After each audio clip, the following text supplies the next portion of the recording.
Welcome to The Hive with me, Bunala Beasting, right here on Kaya 959, on the street and on the air. It's a new year, and what a way to begin. The Hive podcast, my darling. The gentleman sitting right opposite me, he is an A&R extraordinaire, one of the best in the world, thank you very much. He's the CEO of Vusi Leeuw Consulting and has been involved in the success of the following artists: Double HP, Ntokozo Mbambo, Mduma Silela, Vusi Mahlasela, and that's just to name a few. It's the one and only Vusi Leeuw. Dumelang, I'll just correct, not Ntokozo Mbambo. Yes. Yeah, but there's a lot of others. Yes. You can include even your Zex Bantwini, it's a long list. It's a long list. TKZ, Mandoza, Toyota Lazy,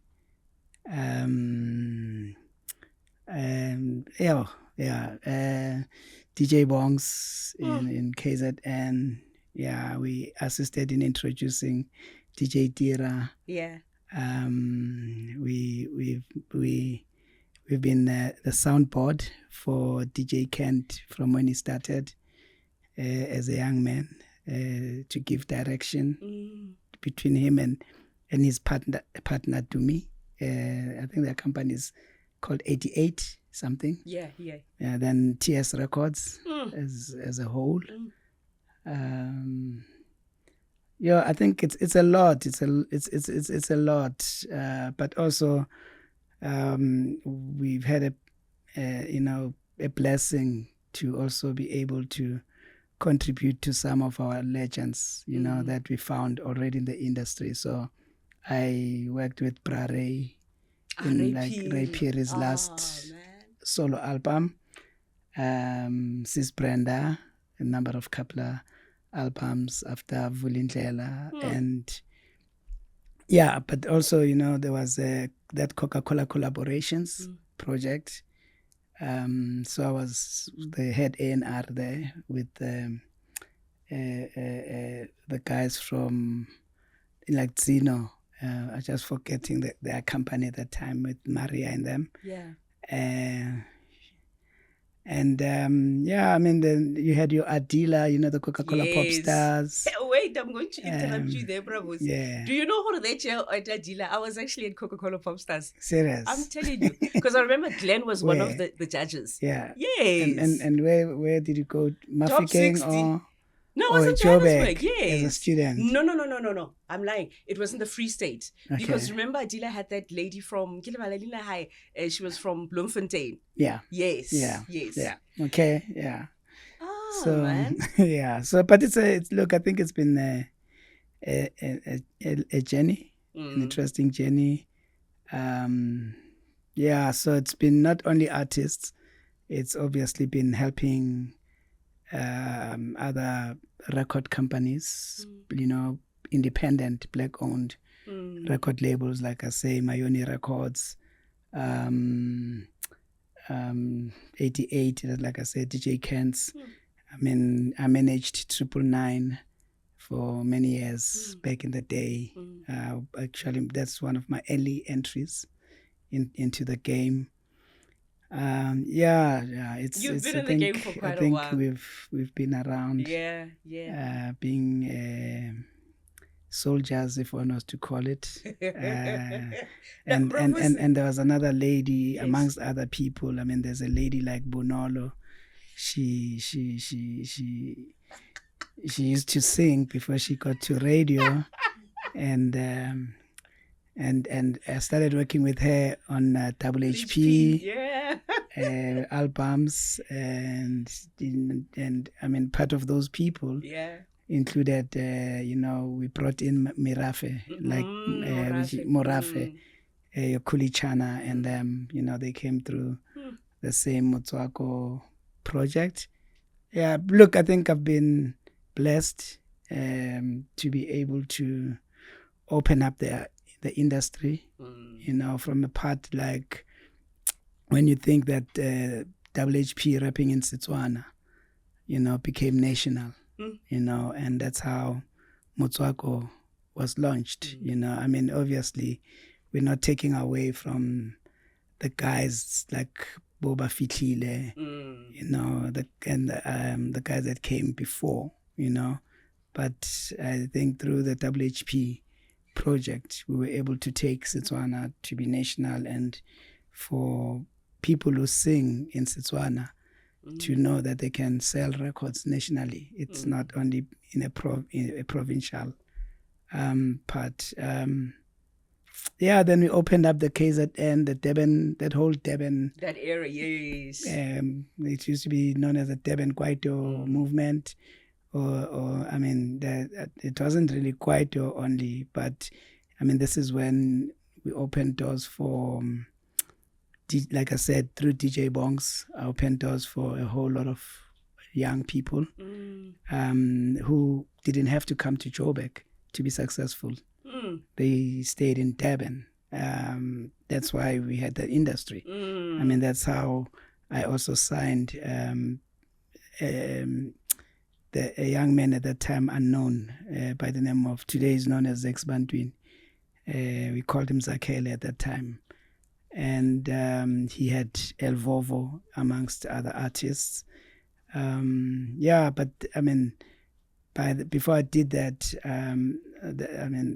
I was introduced to a young man who was a up-and-coming DJ as well, just like I was introduced to DJ Bongs. But at that time, the young man was a student at University of Natal, but he was a DJ, and there was a friend of mine who was a DJ as well, a popular known DJ in Durban by the name of DJ Komoza. You know, may his soul rest in peace.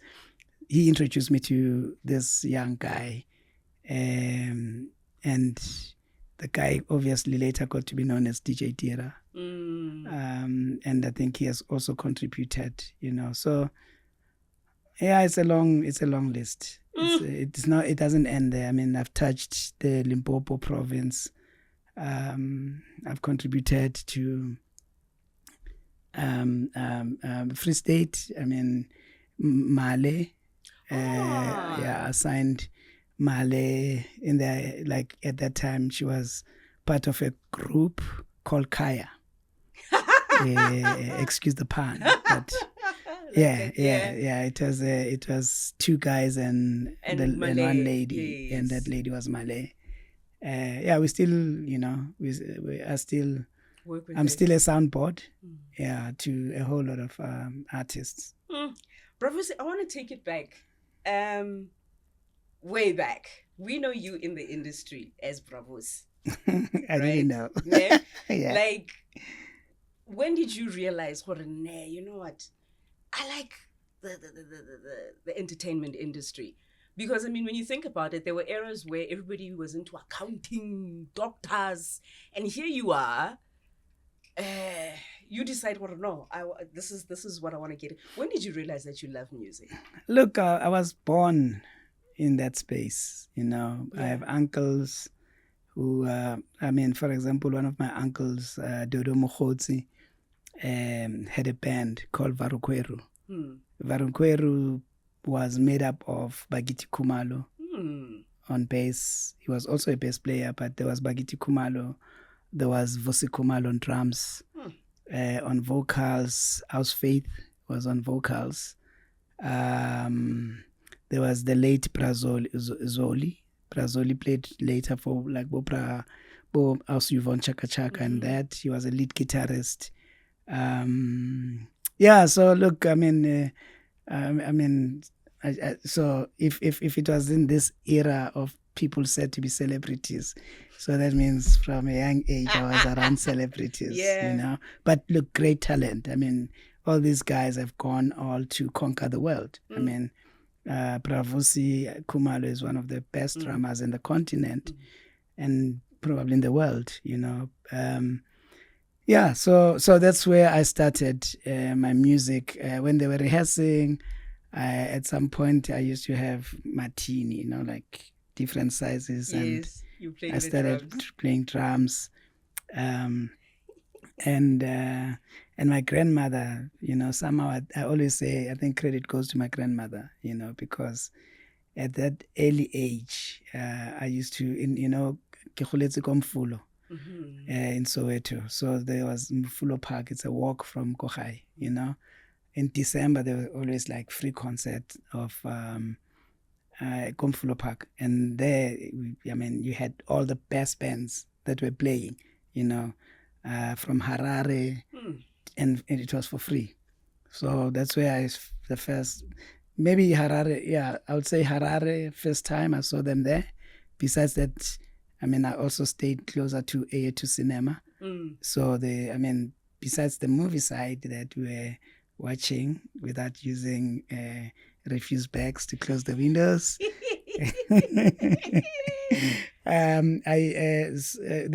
They also use that venue for concerts. Like, so Harare would perform there. Brad Gibson Kent will have a lot of his plays there. So part of the artists then that would perform there. I mean, I got to experience Spirit Rejoice. Brakaya Mahlangu was part of that. I mean, I was 7 years old around that time. Joy. Was Annelien. Almost broken. Yeah. Wow. You know, at that time. At their peak. I was watching them live. Yes, for free, but yes, they were performing there. Blondie and Papa. Yes. And their family, Spank. Yes. The group was called Spank as a family. I mean, I saw Chuluga for the first time there as well. I think it was their debut because it happened in December. So during that time, obviously, some of the big songs and new acts who are popping, you know, their songs would be kind of big or entry. So that was one of the venues that I think record labels knew that if you put your act there, it's packed, and this is Soweto. It has influence, you know. So I got to. I was blessed to grow up being able to attend concerts at an early age of such great musicians, and also that's where Varukweru would perform as well. Yeah, they also had a trumpeter, a gentleman by the name of Ndumiso Nyovane. He's a trumpet player. You might know him. But at the time, Brad Ndumiso was the youngest professional trumpet, band member, you know, in the country. He played trumpet for Varukweru. So he played along all these great guys, you know, but he was at school at the same time. So I think the music inspiration, I mean, so my neighbor, actually, again, our neighbor was a relative, a gentleman who was known as Valanzimande. You know, he even had a kumbi that was, I remember the old macrobus kumbis. Obviously, they were fresh then. Yes. It was navy blue, written Valanzimande. So whenever you saw, you know that, you know, back then, bands had kumbis. Yes. You know? Yes. So you knew that. So amongst other people then who then used to come there was a legend by the name of Saitana. You know, okay, Saitana, if you check the history of Harare, you'll know that one of the guitarists that played for Harare during those days was a gentleman called Saitana, and his son is Zain Sibiga Mahuta, you know? Yeah. And so I mean, I grew up in that environment where I was seeing all these people, you know. I mean, down the road, one of our neighbors was Prasoli Nkuta, who was one of the first or early black music promoters, you know. Bo Prasoli brought the OJs to Orlando Stadium. He was part of, you know, of that team, and they did a lot of other stuff. So music was, I couldn't run away from it. Yeah, Vusi ANR. So look, I grew up, I had instruments, you know. Now, by the age of 15, I was owning a proper Yamaha keyboard. You know, I had gone for some lessons as well. So the electronics, when the electronic era started, yes, I was already, starting to mess up with that. And I wanted to be a musician, but my grandmother would say, school first, so that you have something to fall back on. And after my matric, I then enrolled at Wits University, where I did BA. I was majoring in law, then industrial sociology, international relations, IR. I did them for 3 years, and African politics. But obviously, for example, at Wits at that time, I don't know now, at that time, to get to do industrial sociology, which is a specialized area, you had to start, your first year is sociology. In politics, you have to specialize or to go into African politics. You have to start with politics, which is like general, it's a global perspective. So I went through all of that, and my plan was so when I graduated, I was supposed to go for my LLB. And so while on campus, I got to be part of a campus radio station called Voice of Vets. So I was sitting where you are sitting. I had a show called African Flames. And but part of the highlights were the fact that we as a station were part of the first young people who fought for recognition of campus radio stations, that they should be given broadcast licenses as well, at the same time with the community radio stations. So we pirated the airwaves. So we used to have problems, but now today I'm happy you have Voice of Vets broadcasting not only on campus, they have a broadcast license, together with all the other campus radio stations. So I come from that era. And then at the same time, Soweto Community Radio was starting. So because of my involvement at VEDS, I then started being involved at Kasi to take, that in the knowledge, so today Soweto Community Radio is called Josie FM. So I was part of the early team, there. And so I was a DJ on campus as well. Yeah. So I DJed I was part of the DJs that I was with was today DJ Mpulo, who's on the other family side. DJ Mpulo, we were together on campus as DJs, besides being students. Leo Mane, there were guys that we were competing with who were at Vets Tech, and one of those guys was DJ Fistas. That's how we met, myself and Fistas. I mean, later I was the first person to sign him and release his first album as a recording DJ artist. So it happened that during that time, I mean, we were on campus, Libo Tandiswa, Mazwai, the late Tabiso, we were on campus and we ended up being together with Tabiso at Voice of Vets, Libo Leo. So this is when Kwaito was also starting. Yeah. So we used to bring the guys on campus during the bashes. So the relationship started in that way. And one of the guys that I got close to was a guy called Atama Fukate, So from that relationship, fast track later, when after graduating, he asked me to come and join 999. And that's how I ended up at 999. And that's how I got lost from my BCom my LLB route of being a lawyer, because I was going to do that. And part of that, I was hoping to be an ambassador. Hence, I did the international relations, as part of my degree.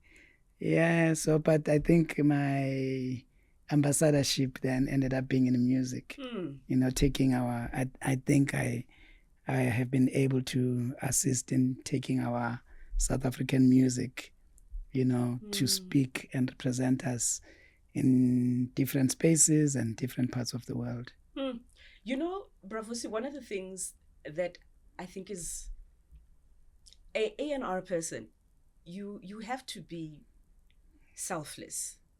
Yeah. Because the entertainment industry, there are a lot of egos because everybody wants to shine. There are managers that I've met who want to shine more than the artists that they are managing. Sadly, today is less. Yeah. And for you, what are the key qualities of a good A&R manager? Okay, number one, you're born in A&R. You can't study being an A&R. You can't study having an ear for music. And I think what I've said earlier about where I come from with music, then you realize that I am a musician. I actually, I think when just after it's either in my last years of at Wits, I had a studio at home with a friend of mine. Today he's known as Mjakes Tebe, Mjalifa Tebe. Yes. We produce some artists, but today Mjalifa, has been behind the success of Zahara. Has been behind some of the songs for your Kelly Kumalos and even your Subuma Lawyer and a whole lot of other guys, So we were there, we were together as call it LA and Babyface in an American situation. Yeah. So that means I then left when other asked me to come and assist. So it was more from running the company.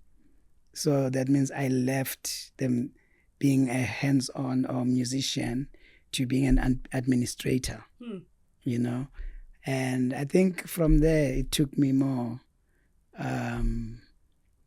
that direction, I used to send demos as well at some point. Wait, now, Vusi, I don't believe. Most definitely. You must ask Pratapelo Khomo. Yes. I was one of the kids that used to bother him, Pratapelo, was still legend and king. Yeah. He had, besides working with Stimela, but he was behind Kamazu, the hits, the Sakamazu and all, So he was kind of like part of your Maporisa of today. Yes. So I was one of the kids who used to take demos to him, But I think it becomes nice in terms of, I think, understanding the fact that if you don't succeed maybe as an artist in music, it doesn't mean that all has ended. There's so many careers within the space, but during our time, we were not exposed to those kind of things, So as an A&R, I think, one, I had to compromise the artistic side of me.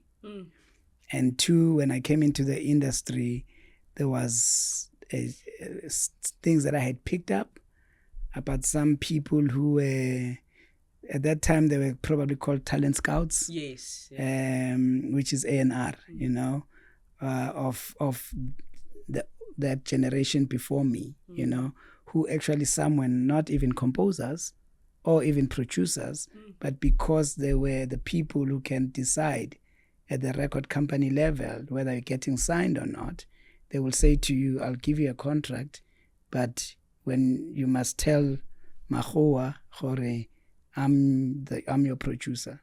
So they would take away from other artists or people what's supposed to be theirs, and what's supposed to belong to those people, to the artists, yeah. And make themselves, and they became popular.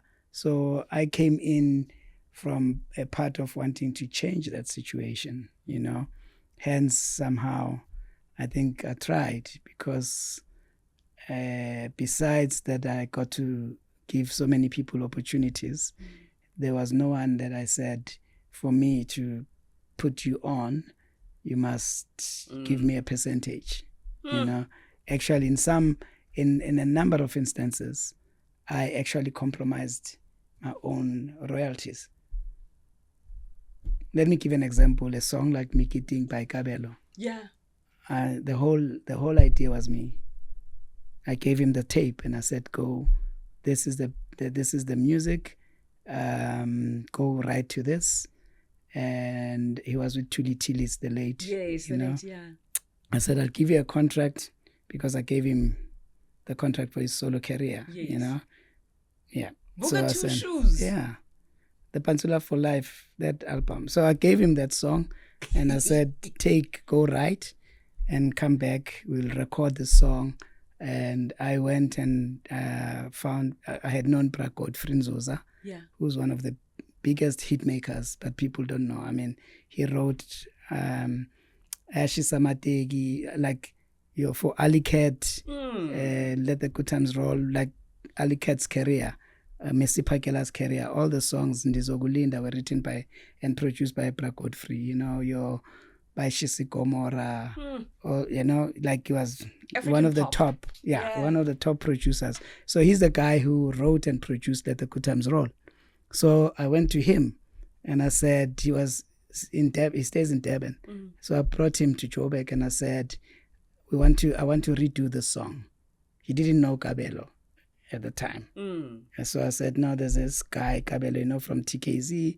Yeah, I said, oh, I know those boys. I said, yeah, we're doing Kabelo's solo album, but I want to do this song, but I want us to redo it.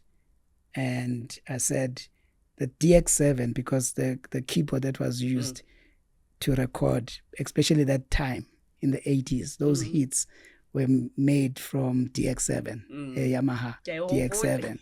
So and it was no longer.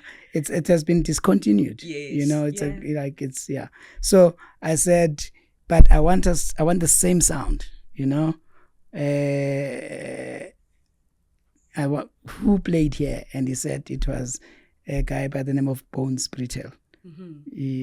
Bones was part of Hotline, PJ Powers and Hotline. He was a keyboardist for Hotline, you know. I said, okay, is he still alive? He said, yes, but now Bra Bones has passed on, you know, but at that time he was alive. And I said, okay, can you get him? He called him, he got him. Bra Bones brought exactly the DX7 that was used in recording the original song. That's why when you listen to it, people think that we sampled. We didn't sample.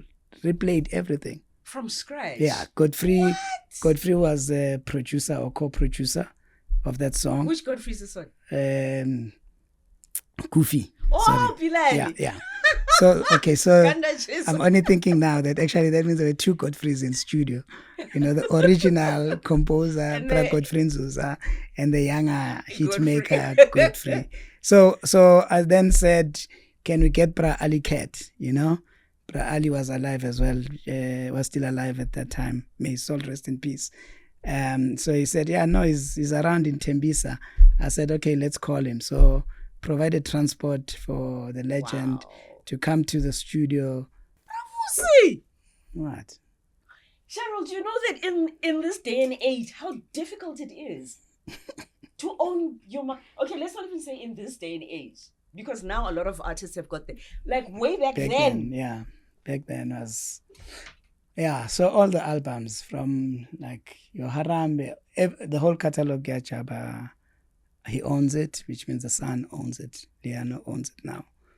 So as an A&R, you must basically, yes, you must be selfless. You know, you must, but you also, I don't know. Maybe you're also supposed to be a visionary, you know. And you're looking after everybody, you know. You're looking after the business. You're also looking after the talent, you know. And that's what I think I created for a lot of artists that I've worked with. I mean, even your TS records, their contracts were better than what they could have got. Yeah, look, a lot of people. As much as I have one or two people who didn't succeed and some were trying to turn against me at some point, and I said, all right, go on your own, and today they want to make me somebody who messed them up, and it's like, all right, let's see how many people that have succeeded that I worked with that are not complaining, and it's only two of you, and you guys are down the drain, and you're no longer, you're not making sense in the business. Was it me? If it was, I'm sure when I left, you would have been more successful on your own as well, you know? So, but look, you can't be deterred by that. I think, you know, one of the things about the NR business is it's a career where people will never thank you. Wow. Nah. It took 25 years. Look, I'm being open. I think I don't have to be hiding anything. Yeah. It took 25 years for TKZ to say, actually, this is the guy who made us at the celebration. Yes, I saw. 25 years. So with all the awards that they were winning, and I was there, being the person who was doing the work, everybody else was being thanked except me. But look, it's not only them. Everyone. No one has ever said thanks to me in reality. And you keep going. You keep going because I think you say, okay, you know what? People, the next child who's got talent, who needs your help, cannot suffer because of this one person. Yes, it ended up not being just one person, you know, being 90% of the people I've counted. 90%. Yeah. I mean, even the Zakes will never say Vusi gave me the contract. He opened the door for me. He will never say that. And it's fine, you know. The reality, there's a part where God knows what you've done for who. And God has taken care of me. Because in reality, I should have been a multi-millionaire. Like, you know. How many millionaires are created? Like. You know, but I've never taken anything. I was telling Cheryl earlier on, Cheryl, let me tell you, you are going to meet the South African version of Quincy Jones. Oh, no, that's too much. No, bro. There's Lindelani. No, I don't care what anybody says. There's Lindelani. But for me, because, you know, I know of the amount of work that you put in. And Thank you. And it's not just South Africans, right? Yeah. You've managed and marketed promotions of international artists. Yeah. Busta Rhymes in South Africa. Angie Stone. Yeah, Angie Stone, Asha, back in the day. And there's this lady, man, I just forgot her name, but she had a big song, and I brought her to South Africa. Yeah. And I took care of her when, you know, but I mean, like, she was a star, not like... Yeah, I'm just forgetting her name, man. But yeah, look, I've worked I've worked with a whole lot, even within the continent. I mean, yeah, I've worked with a whole lot of artists. I still work with a whole lot of artists even today. What do you look for in an artist? When somebody comes and says, Vusi. Look, I think first it starts with talent, man. You know, I always say to people, you know, I think with what I've done and what I can do even now, I say to them, do you know that I could have made my grandmother a star? If I wanted. I could have made anyone in my family, you know, because let me give you an example. You know, back in the day when the compilations were starting, house compilations, all right, DJs, including a DJ Bongs, for example, Sobabili was not done by him, you know. So yeah, so I could assign producers, you know, that can create. We create an album for you, you know. Then you can front it. So I mean, I could have made my grandmother the first gogo who rocks house. So he wouldn't have been. He would have been Mufulo Gogo than Kevin Gogo, you know. like in reality, you know. Because I'm saying this because, you know what, I may not be answering your question, but it just takes me to the point that, you know, you were with Jabba, you know, he was never WHP. He never saw himself as WHP. I created that part. I gave him that name, you know. The same thing I did with Mendoza. I came up with the name. I gave him that name. And the stories behind all of this, just at the time, you know, will not allow, because obviously it's stuff of over 30 years that I'm talking about. What? I mean, I've been in the business for about 30 years. So you want to tell me, Vusi, that you have not received a Lifetime Achiever Award? No. Jang! I don't know. You don't ask for that yourself. You don't ask for recognition. True. Yeah. If people recognize you, they'll recognize you, but you don't stop. You keep doing what. Look, I mean, I believe in God, and I believe that what I'm doing it's a calling. Yeah. You know, I mean, I'm not clever. You know, whatever that I've done, I can never say to you what I'm gonna do will turn up to be like this. You know, if I was like that, then sure. I mean, you know. So I just go into what I believe in, and I mean, TKZ was rejected. It was rejected. And you were adamant. And yeah, you said, no, guys. We went in and look what we did. Double HP. Yes. There I was saying that even EMI they kicked him out. And that, I mean, that was the intro. I called that album introduction. It had How You Feel. Yes. You know? Yes, it didn't sell. I mean, it took us about 2-3 other albums for Jabba to blow up. Sure, look, nobody thought, everybody used to say Tukulo, Zwei are the talented guys in TKZ, and Kabelo was seen as he's an add-on just because he's a friend, you know. And there I went with him as well. So you see what others don't see. Let's say God has given me that. Yeah, because I mean, look, everyone that I've worked with, 99% were underdogs. Like, it's not people, it's people nobody said, I see something in this guy. And I had to fight for people. I had to look, I've never applied for a job.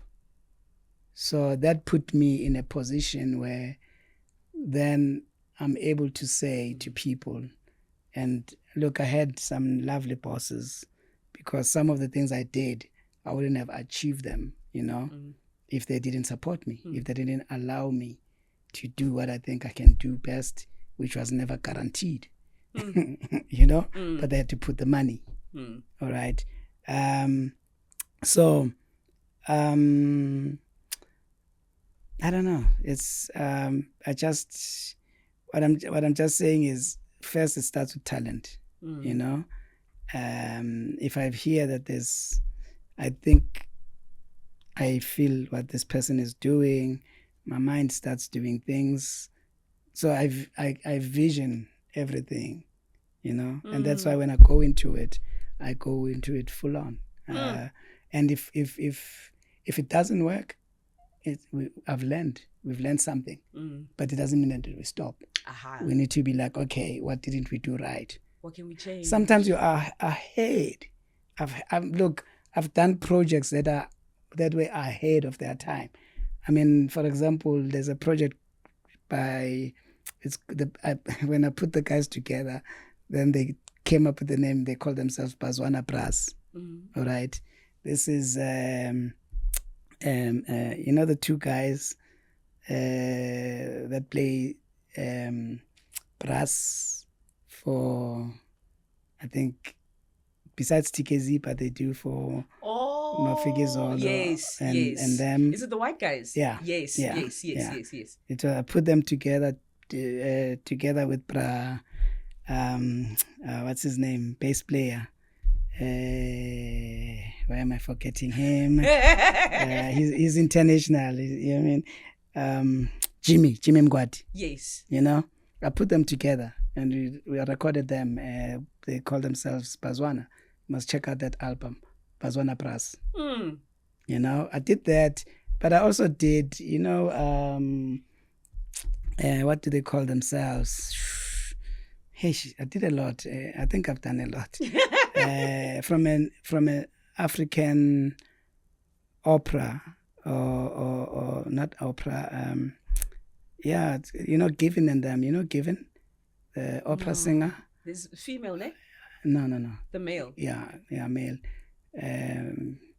What did we call them? Afro tenors? Afro tenors. Yes. Yeah. A&R Afro tenors. Besides that, they also recorded a song that I wrote as part of their debut album. So the debut album of Afro tenors, I'm the A&R behind that. So some of the stuff was like ahead, but like I say that I work with everything, you know. I mean, gospel, you know. I mean, I work with Abo Sis Rebecca, you know, Brasizwe Zako, and I worked with Mbongeni Ngema, some of his work, and I still work, and I'm still open to working with a whole lot of other people. I mean, I worked with Jonina and Bra Ray. I don't know if you remember Killer Joe Records. Yes. I signed them to BMG back then. And there's beautiful work. Funny enough, I was listening to some of the vinyls at home of the stuff that was done, we did then. You know, brilliant stuff. So I know people always think of me from a Kwaito part. But there's a lot more. Yeah, I mean, from gospel across the board. So, so as an A&R, I think sometimes you have to be that kind of open-minded and versatile. But you're also working with people. You allow them to be who they are. That's why I always say everyone that I've worked with is not a copycat. All the people I'm talking about, they are not copies of somebody else. They are themselves. Maybe if there's copycats, they copied them. Lastly, Prof. Vusi. Yes, ma'am. What irritates you about the current situation of the industry? Because there must be things where you're like, nah, guys, look, I think number one is, for example, especially the young guys that are coming in as administrators, all right? And it's like they want to be famous as well. So I look at myself and I say, imagine if I was like Puff Daddy jumping in everybody's videos. So I would have been more famous as well. You know, people wouldn't be hearing from you or me coming to explain myself what I've done. You know, everybody will but today you find that a lot of young people, one, they don't want to learn the game. You know, they don't want to learn and understand the business. I learn every day. I still read, learn. I subscribe to a whole lot of other music platforms from an educational point. You know, I already know, for example, that Warner has bought certain companies here in South Africa, and I understand those deals. You know, I understand that Universal globally has just bought so many companies that also some based on affiliation in South Africa, like your Sheer Sounds, as an example. The publishing, they now fall under Universal because of Sheer was bought by a company called Downtown. And Downtown has now been bought by everything that Downtown owns or owned has been bought by Universal. That includes a distribution company, one of the biggest distribution companies called Fuga. So you have to keep on learning every day, you know. At the same time, I still associate and work with younger people. You know, they're doing their things. You must learn from them as well. So, and they come and ask me questions. I also share. So the challenge is a lot of guys, they walk like bafitlile, not, excuse the pun, not the group, not the group, but they walk but they don't know Jack in reality.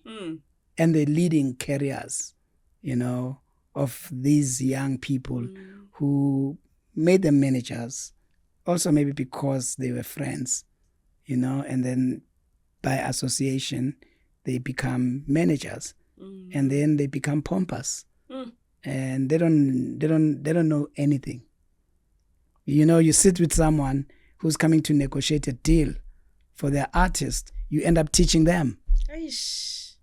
To say but don't do it like that. So you end up saying, look, it's okay. It's not. We're not gonna do this deal. You need to know. Here are tips. Go learn more so that you don't say, I'm giving you something that doesn't exist. When you've read that, when you now know, come back, we'll do this deal. You'll represent your client better. Because tomorrow, these are the same people or artists who claim that the industry is bad. They signed a contract, but did they take it to a lawyer? Did they consult? Did the person who came to represent them, did they go with somebody who understands what they're doing? Or they're both blind and they expect that then they can drive a car without crashing. Read the manual the car. Yeah. So that's one of the problems. Yeah. Even the artists themselves today, artist is a business, is a business person. You need to know your business. You need to know what is publishing. You must not just say, oh, my song is on whatever platform. People are streaming it, but you don't know the monies that are coming out of that. You don't know there's an artist royalty that you're getting, but that artist royalty that you're getting, or that master money that you are getting from that distro, whatever company that I'm not going to mention names. I'm not trying to promote anyone, that you don't understand that money, it's not the only money that's supposed to come to you.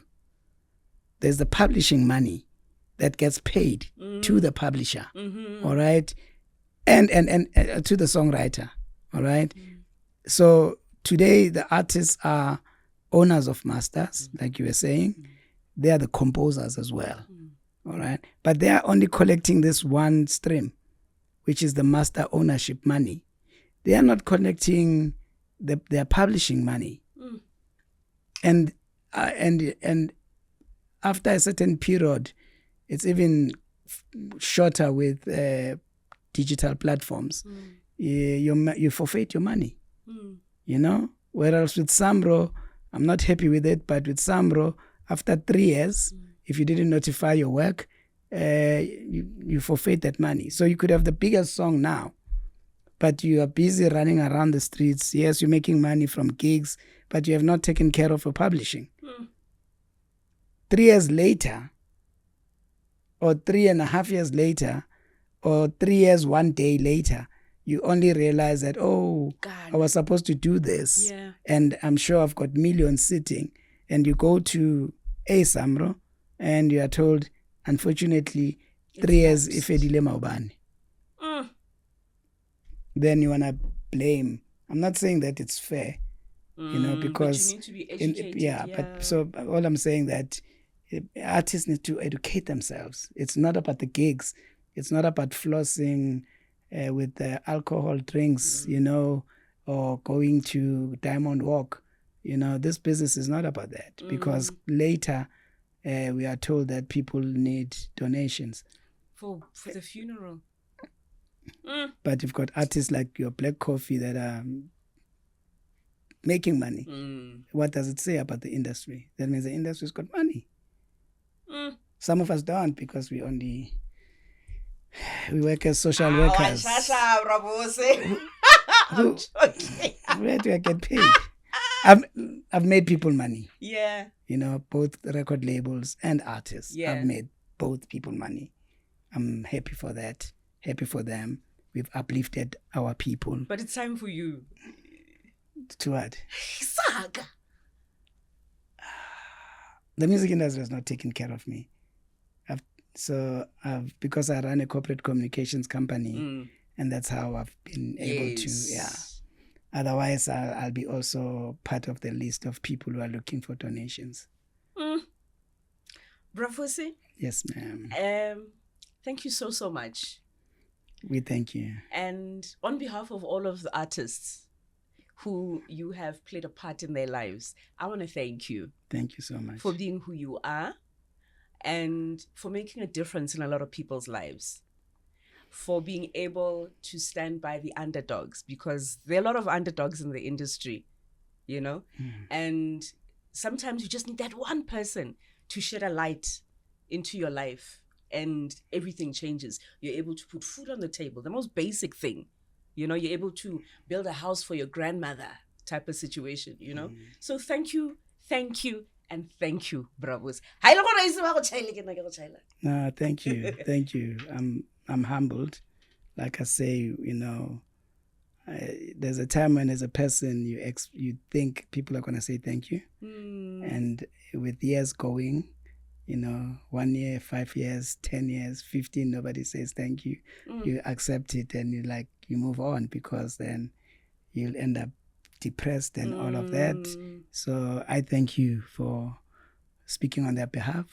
You know, to the level that I've said to my family, people must not talk at my funeral, because I don't want people to come to my funeral and start saying, you know, this man did this for me, when they couldn't tell me when I was still alive, because they do that in a whole lot of funerals, you know, and it's as if it ends up feeling like, you know, I think it's Sesotho or Setswana, you know, so they're not coming, they're not there. I don't think they're there sincerely. All right, they're there for their guilt, that they know that, you know, one way or the other, in spirit, I've tried to destroy this man, but he moved on, he sustained, and I'm feeling guilty that I've never said this is the person who changed my life, you know. Not that you have to, it's what you feel. So I know people, I expect that people, if I was to die tomorrow, I'm not that age, you know, of dying. Well, look, we're all gonna be there. True. So I expect that all of a sudden you will have everybody now wanting to be like, nobody knows Vusi better than me. He did this for me. You know? So I've said to my family, close that. It's my funeral. It's me, family, and my friends and colleagues and people that I went to school with, whether at varsity, you know, friends like you and others, you know. Not for so-called celebs, Boss Mang, but you know this man. If it wasn't for him, I wouldn't be. No, they failed to do it. And they mustn't even come now. I've moved on. I'm now working, I'm helping other people, even Libona, when they don't say thank you, it's not a problem. You know, I live by this book. I think it's China Achebe, I stand to be corrected, that says the beautiful ones are not yet born. You know? So whichever artist that is big today, there's another bigger or beautiful one, talented one, you know, that's coming. So while I'm still on this earth, I will try and play my role in helping them for the world to hear, you know, their talent and what they have. And they can tell their stories. Wow. Bravo, thank you so much for coming through to Kaya 959. I thank you so much. I'm so happy it was worth the wait. Because I knew this had to happen. Thank you. And thanks to Kaya FM for allowing you. Yeah. Because they could have said, who's that? Cancel. Bring in so and so. Yeah. He's going to give us more advertising, you know, and you're wasting our resources. Bringing people that we don't know here. So, but on that note as well, is we thank them for playing South African music. Yeah. And we need more South African music to be played on airwaves. And and thank you for your contribution, both from a musical point and from this platform. Thank you so much, Prof. Vusi. Ah, man. There you have it. The one and only, the legendary Vusi Leeuw. It is the Hive with me, Vusi Leeuw, right here on Kaya 959 on the street and on the air.